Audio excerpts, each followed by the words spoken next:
Les relations métriques sont des formules mathématiques. Pourquoi utilisons-nous ces formules? C'est pour trouver des mesures de côté manquantes. Quand pouvons-nous les utiliser?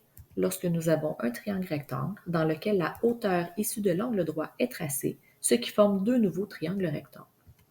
Voyons la première relation métrique. Avant de commencer les calculs, c'est important de bien identifier les côtés. En face de l'angle droit se trouve l'hypoténuse que nous nommons C.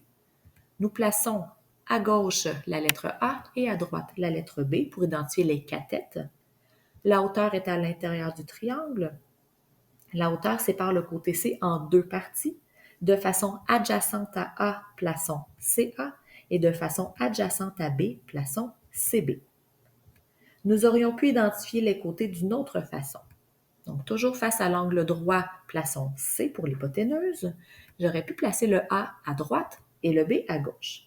La hauteur toujours au milieu, à l'intérieur. Et de façon adjacente à A, CA et de façon adjacente à B, CB. Voyons l'origine des formules pour comprendre d'où elles viennent. Voici un triangle rectangle dans lequel les côtés sont déjà identifiés. Nous allons reproduire le triangle de gauche dans la même orientation que le triangle de départ. L'angle bleu, qui appartient à la fois au triangle de gauche et au triangle de départ, nous aidera à bien identifier les côtés. En face de l'angle droit se trouve le côté A, donc plaçons-le aussi en face de l'angle droit. En face de l'angle bleu se trouve le côté H, donc plaçons H en face de l'angle bleu. En face du troisième angle se trouve CA, alors plaçons CA en face du troisième angle. Comme les deux triangles possèdent un angle droit et ont l'angle bleu en commun, nous pouvons conclure que les deux triangles sont semblables par la condition minimale de similitude AA. Nous pouvons donc faire des proportions avec les côtés homologues, c'est-à-dire avec les côtés qui sont au même endroit dans les deux triangles. Nous allons placer au numérateur les éléments qui appartiennent au triangle de départ et au dénominateur les éléments du triangle que nous avons reproduit.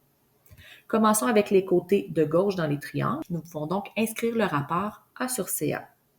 Prenons maintenant les côtés de droite et inscrivons B sur H. Et finalement, prenons les côtés en bas et inscrivons C sur A.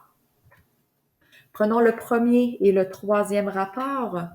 Faisons un produit croisé, ce qui nous donne la formule A exposant 2 est égal à CA fois C. Refaisons le même travail, mais cette fois avec le triangle de droite. L'angle rouge appartient à la fois au triangle de droite et au triangle de départ et nous aidera à bien identifier les côtés. En face de l'angle de 90 degrés se trouve le côté B, alors plaçons B en face du 90 degrés. En face de l'angle rouge, nous avons H, alors plaçons H au même endroit. Et en face du troisième angle, nous avons CB, alors plaçons CB en face du troisième angle.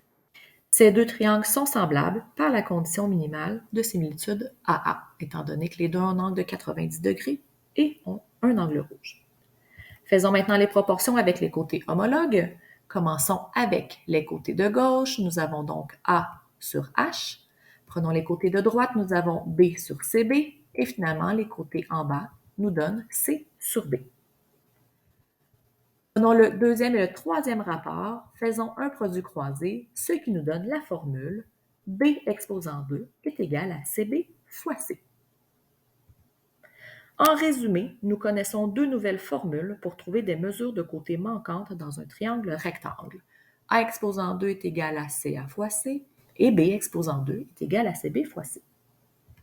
Terminons en se rappelant qu'étant donné que nous travaillons avec des triangles rectangles, c'est possible d'utiliser le théorème de Pythagore. Nous pouvons travailler dans le gros triangle et c'est important de placer nos lettres au bon endroit et toujours placer le C en face du 90 degrés. Nous pouvons travailler dans le triangle de gauche. On voit que le C est en face du 90 degrés. Et finalement, dans le triangle de droite, et le C est placé au bon endroit.